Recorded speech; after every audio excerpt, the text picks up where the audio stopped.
The underdogs are where it's at here, windailysports.com. My name is Jon Jansen. Follow me at jjansen34. Obviously, you know here with the Bettor Baseball Podcast that, we talk a lot about baseball and betting, but you know me and you know some of my other guests, Brian, both Brians that have come on. Tim is the first one not named Jon Jansen that is not a Brian on this show. Tim, man, thanks for coming on. They can follow you at TKO_picks. Does a lot of work with me at the Gambler and PhillyInfluencer.com. But here joining us and helping us at WinDailySports.com. Tim, how did you do yesterday? I know you had a couple of winners. I think you were on the Mariners too yesterday. Was that you or somebody else? But I know you had some. We had the Grizzlies yesterday in the NBA. I know that. Yep. But yeah, how did the baseball slate go for you yesterday? John, it was a good day for me yesterday. Yeah, like you said, I had the Mariners late. That was some pretty good plus money. And then I parlayed that with, we were talking yesterday, I parlayed that with your Rangers play. So that was a nice little plus 195 with the Rangers and then a plus 170 with the Mariners. So that was a pretty little parlay that worked out. Did a little bit of a round robin action yesterday over a couple sports, not just MLB, and NBA. And that was good. So it was a good night last night for me. Yeah, and I'm excited to be here. Thanks for having me. Yeah, dude, I'm glad. They call you at TKO_picks, the TKO. The slate with Tim O'Keefe. I made up that name, so I feel pretty proud. I feel pretty proud of it. Yeah. The credit is 100% to you. You get that.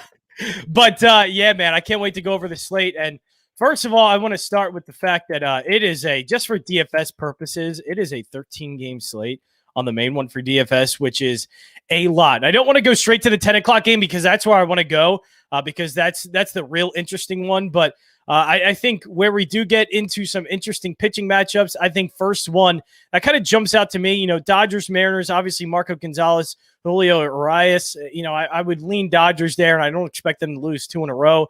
Rodon's coming off a no-hitter, so near perfect game. I don't know what to expect there, and if it's anything with Joe Musgrove, I think he ended up losing that start. I'm not losing it, but he came out early, and the Padres did not look great in that game. So I don't know if I can back the White Sox, especially when it comes to anything strikeout props, because that's actually what hurt me in the Musgrove thing. But the first game I want to go to right away is the Braves and Yankees. Plus money on the Braves now. I don't think they're going to have Ronald Acuna Jr. So that's obviously big because he's probably the main reason why they've won 7 games so far, because everything else has been okay, not great. But plus money with the Braves, with the way the Yankees are playing, and the fact that Jameson Talon is in, that guy stinks. So I mean, Braves plus money, that's something I have to pretty much go to right away. Yeah, John. So I that one up. You're right. Jameson Taillon, he was a top prospect coming up, and then sadly I know he did have cancer and he's had to step away from the game for a little bit, but he has not lived up to what they expected coming out. And yeah, you're right. You're getting plus money with the Braves. I get it. No Acuna, potentially best player in baseball, big factor. But that Yankees lineup hasn't been doing anything so far this year. No, they actually rank bottom in the league in most things, right? Most categories. Exactly. Absolutely. So yeah, the Yankees are a bit of a mess. It's not like they have any ace pitcher right now, and you're getting plus money with the Braves, who, again, they're below 500 right now too, so they still need to pick it up themselves. The other thing I'm eyeing up in that one is I don't trust either of these pitchers. I like the over. I get it, no Acuna, and I know that Yankees lineup has been a mess. I think this is one of those games where it's going to start to bounce back eventually. So, and it could be either of these lineups just beat up on the pitchers. I'm not going to be shocked if we have a 7-2 Braves win. Or if it's a little closer and maybe it's a 6-4 or something like that. I expect a little bit more out of these lines. So I like the Braves. I like the plus money there. And I'm also on the over. I think the over would be my favorite play in this game because I don't like either of these pitchers. And I know these lineups have not lived up to the expectations, but I think this is one of the spots where they can bounce back. The Yankees aren't going to be terrible forever. And the Braves, yeah, they're missing Acuna. They still have a lot of depth in that lineup. I think I'm going over here. Yeah, it's not like Charlie Morton's, what he used to be, and he's not a dominant pitcher. He can be hit. He's been hit so far this season. Not a lot. He's been okay, and I think he'll be that way for the Braves for most of this season. But yeah, you eventually expect, especially in Yankees Park, a pitcher like Charlie Morton that I think they should be able to hit. And you know what? We could probably end up looking at some splits of the numbers that they have against Charlie Morton, because I'm pretty sure they have faced him plenty of times. Absolutely. Especially, I know, in the playoffs. So we could probably look at some past history there. But I would say, I think you're right. I would probably go the over in this game, maybe to be safe. And like you just said, instead of getting the over in the game, most of this is going to come from the Braves, right? Is this one where we just go with a maybe team total with the Braves, or are we a little bit nervous of the fact that, the Braves don't have Ronald Acuna Jr., which obviously that's a big blow to their lineup? It obviously hurts, right? Because look, you're missing the best player in baseball. I'm not going to say that doesn't matter. I do. If you made me pick one side or the other, I think I'm with you. I think I'd go with that Braves over because again, Tyone has struggled this year, and there's still enough depth in that Braves lineup. I think I trust to put up that 3.5 runs. I think I'm still my personal favorite is I think there's going to be runs on both sides most likely. Yeah. So I'd probably go with the main over, but I'm absolutely with you. I think if you're making me pick a team over, I'm with the Braves on it rather than the Yankees. Yeah, it was odd, wasn't it, to see the Yankees at 4.5 and the Braves only at 3.5? That seems a little odd. I agree with you. Look, maybe the book knows something that we don't, but look, we're analyzing it from the outside and we're looking in. And we get a lesser number on the Braves, so therefore it's easier to get. I'm ready to buy into that. I would go Braves. If you want one side of it, I trust the Braves over 3.5 more than the Yankees over 4.5. Yeah, I do too. I just want to highlight real quick because I'm somewhat interested in what would be kind of a Carlos Rodon. He just pitched a bunch of pitches and, complete game, no hitter. So he's going up against Zach Plesac, which Plesac's been okay. I think I expect a little bit of a bounce back from him. I know his ERA is like over 5 in his first few starts, so I expect that to obviously get better. Is there any interest in Cleveland here? I think the biggest problem is the fact that just Cleveland's lineup stinks, and it's really hard to bet them either way. Yeah, so it's interesting, right? So Rodon had it's tough to say it's like a disappointing no hitter because he got so close to that perfect game. I know, yeah, it stinks. Barely scraping the guy's toe. And he was right there, and now he's going up against that same Cleveland Indians team, right? So he's just right back at it, and here we go. We're back here against the Indians. My gut is telling me that Cleveland's going to wake up in this one and want to show, hey, look, this guy just did this to us. I know the lineup doesn't pack a lot of punch so far this year.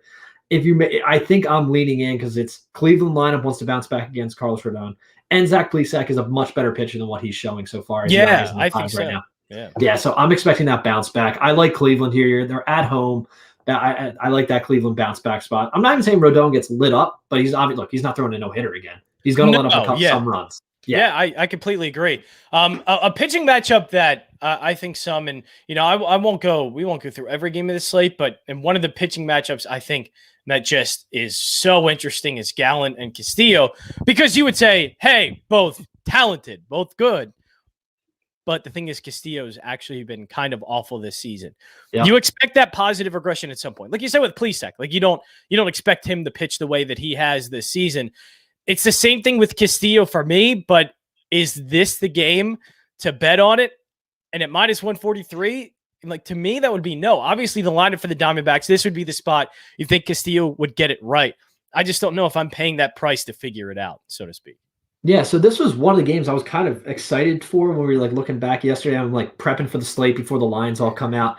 And I'm saying, all right, Luis Castillo is going to bounce back at some point. And I thought since he's been bad, I'm probably going to get the Reds are at home. Yeah, I might get him at a discount, whether it's maybe just slight minus money or maybe going to the plus. And then you're right. I look at this line. I'm like, the books are really banking on him to actually show up again. I think neither of these lineups, I don't love either of these lineups over the course of the season. I'll be honest. I was a little bit down on the Reds coming into the year. Some people had them pick a win in the Central. Are they a kind of lineup that can be carried? They do have a couple of nice hitters, and I think they're just being carried, like guys like Nick Castellanos. That's basically the only reason why they're hitting so well.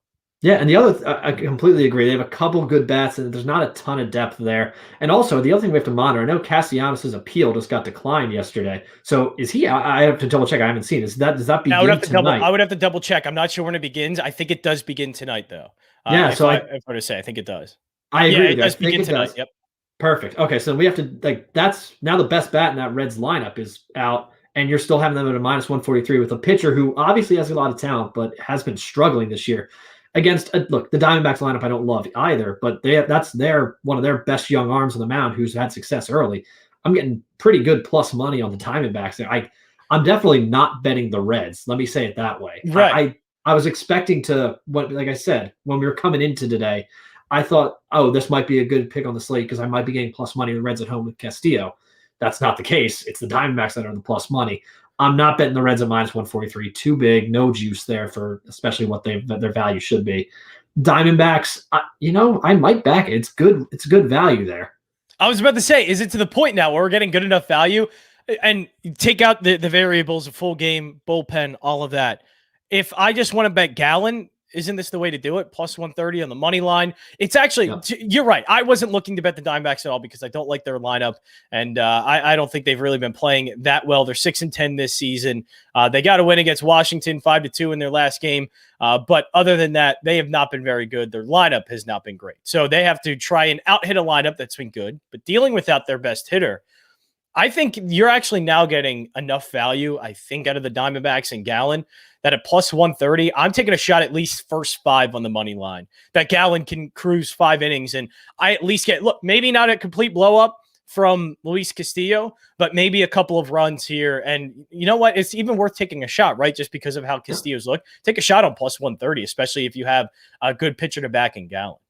Completely agree with you. That's a very good call out because you're right. The reason I'm looking at that is the Castillo versus Gallen matchup, and let's neutralize the bullpen. I like the way it's broke that down. The first 5 is probably the way to go there, especially you're getting that plus 130 juice. Now you're mainly, hopefully, just only relying on Zach Gallen rather than any Diamondbacks bullpen. So I would like to say Patrick Corbin isn't exactly what he was in that last start. But the Cardinals are the perfect lineup to hit him, right? A bunch of right-handed hitters that are hitting well. Like we even saw that in Philadelphia here up close. Both of us are from Philly, by the way, if you didn't know that. WinDailySports.com, where you can check out all the plays for today, MLB DFS picks and pivots, starting rotation, all of it for the MLB slate, and also the NHL DFS Man Advantage is also out right now as well. So check that out, WinDailySports.com. Join the chat, WinDailySports.com/chat. But Tim, yeah, we saw it up close here as we're both in Philly that, the Cardinals lineup isn't the best. We know that, but they have some pop and good right-handed pop. Nolan Arenado, Yadier Molina. That dude looks like he's only 2 or 3 years in his career and just getting started. And this guy looks great. At plus 112, Adam Wainwright's scary. I know that. Yep. Scary. Doesn't obviously have the same stuff, but I think the lineup that the Cardinals have has the potential to crush Corbin, and he's looked completely off to start the season. Yep, and John, I think it's still early in the season where the books are giving respect to those big names like a Patrick Corbin. He's at that minus 130, and he got lit up in that last start. We both agree he's better than that, but it's not like I expect everything to just click at this next start. And it's a great breakdown again. Cardinals right-handed bats going up against Corbin. That's not his specialty. Adam Wainwright is that guy's hung on for a long time. He's been fun to watch over his career, but he's obviously towards the end of it. I don't trust him that much. I might be looking more. The over in the first 5 is honestly, as we're talking about this game, I'm liking that kind of look because I think both starters could be struggling here. So in the first 5, with that over 106. I think that's where I'd be personally leaning here. If you're making me play that game, I'm with you. I am taking the Cardinals because I'm not giving away minus money with Corbin. Because I think I can see this one going either way. So therefore, I'll take the plus money if you want to play a side. I'm liking the over, though, coming out of this one. Yeah, the over for the full game or the over? I think he's first 5. Yeah, I think I'm probably playing. I probably like both is the honest answer because usually you get a lot of correlation there. But if you're only doing one play, first 5 would be my favorite out of that set. Yeah, and you're getting plus money out of it too, plus 106. That would probably be the right one. And the total's 9.5. That is a lot for what seems like a Cardinals and Washington game where both teams haven't been that good this season. Cardinals obviously have been better than Washington Nationals. But that's gonna be an interesting one. Mets minus 129. That went down. I saw that yesterday.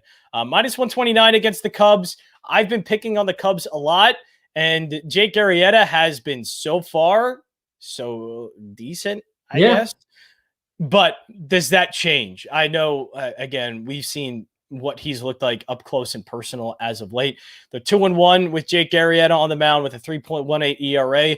The pitching matchup obviously leans Taijuan Walker. It's just that whether or not you think the Mets bats, it's what lineup you trust the most, basically. I think the pitching matchup, obviously you give the advantage to the Mets, but can you trust the Mets lineup even against Jake Arrieta to put up runs? Because I know I definitely at least don't trust the Cubs to put up too many runs on Taijuan Walker.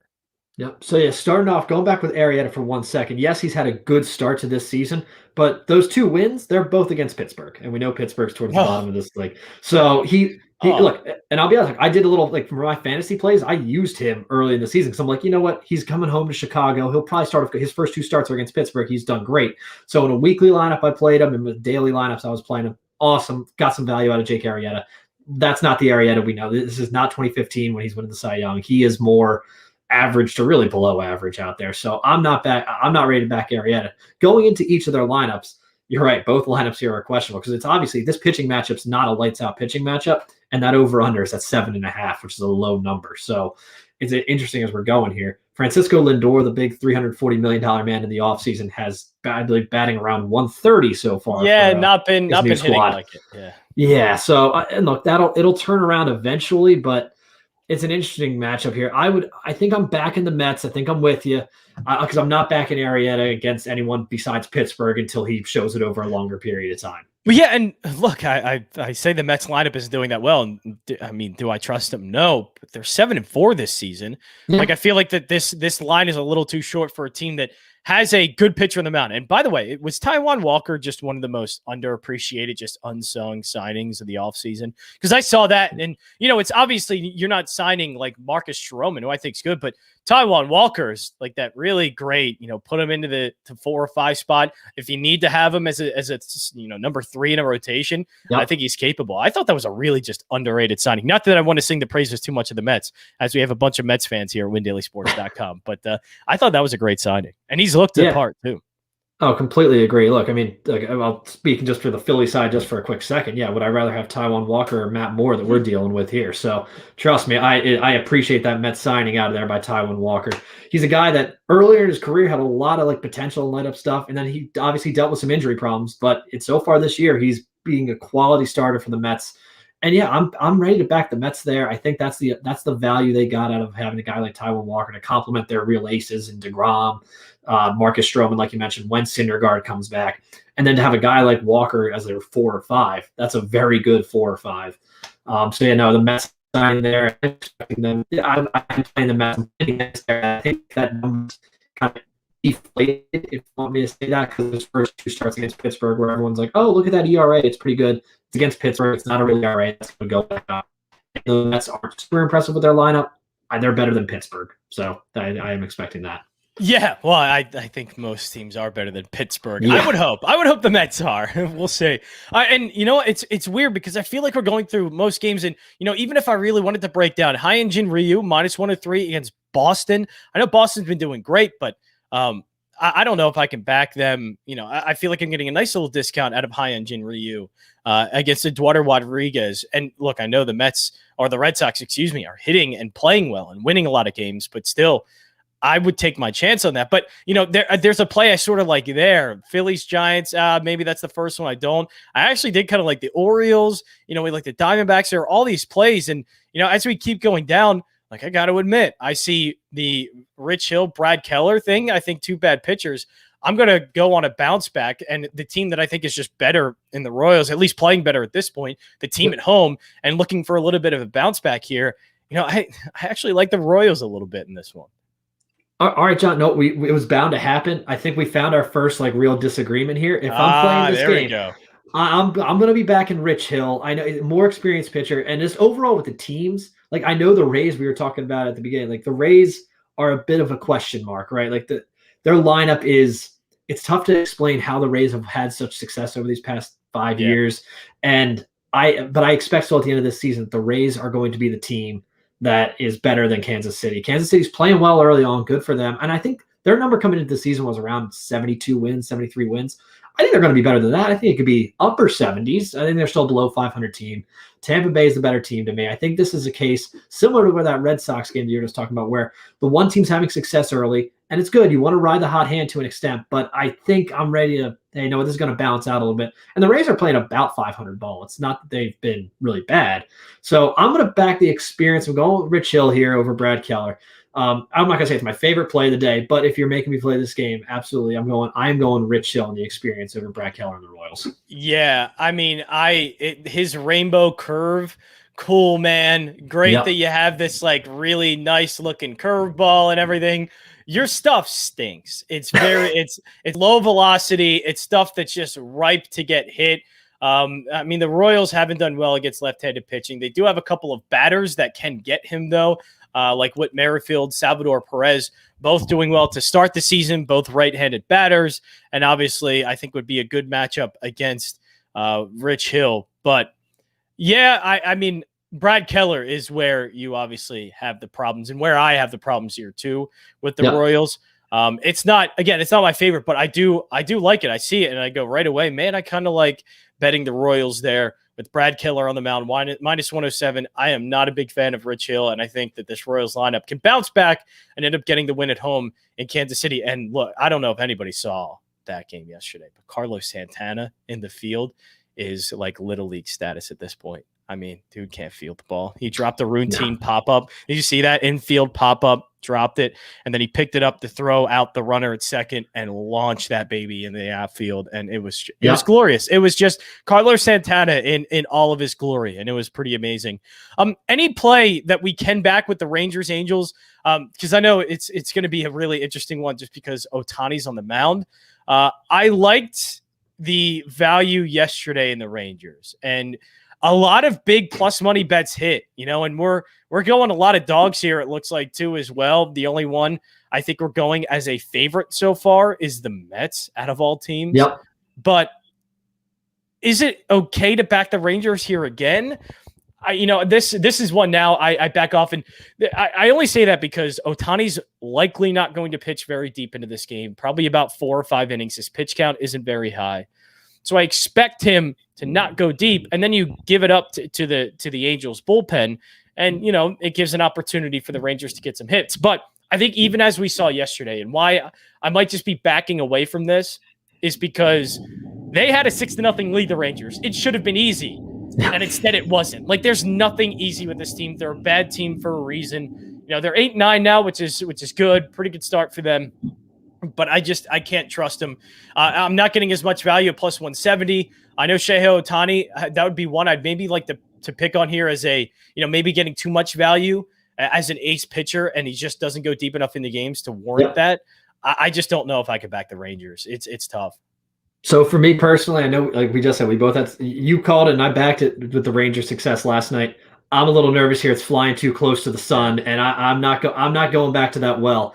The where I'm seeing value here, and I agree with your point. Shohei probably does get overvalued just by name value. Everyone likes him, and he's not going to go deep into the games. Like if he goes 5 innings, it's kind of like, hey, that's more than we good start. Ready. Yeah.